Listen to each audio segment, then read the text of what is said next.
Salam dəyərli izləyicilər, 12 may 2025-ci il çox vacib və təcili bir məlumatı diqqətinizə çatdırıram. Ermənistanda Azərbaycana qarşı terror aktlarının həyata keçirilməsi üçün intensiv hazırlıqlar gedir. Bu barədə Kalibr məlumat yayıb, qeyd olunur ki, 2020-ci ilin 44 günlük müharibəsində sarsıdıcı məğlubiyyətdən sonra Ermənistan cəmiyyətinin dərin hərbiləşdirilməsi konsepsiyası sürətləndirilmiş tempdə həyata keçirilir.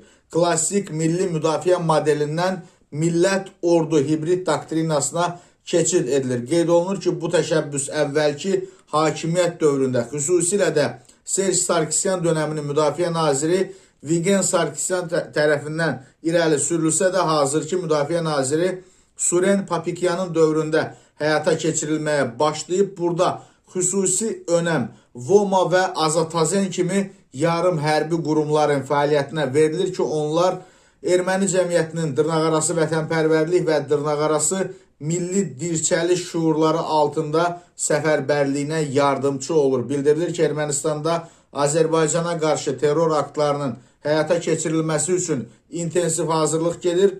Voma, Daşnaklar, Asala ölkəmizə qarşı terror müharibəsi üçün müvafiq ixtisaslı mütəxəssislər hazırlayır. Ermənistan ərazisində digər terror qruplaşmaları da formalaşdırılır ki, onların da əksəriyyətinə Paşinyan hökuməti tərəfindən faktiki olaraq nəzarət edilmir. Bu qruplara hətta yetkinlik yaşına çatmayanlar da cəlb edilir və əslində Ermənistan gözümüzün qarşısında ikinci Livana çevrilir.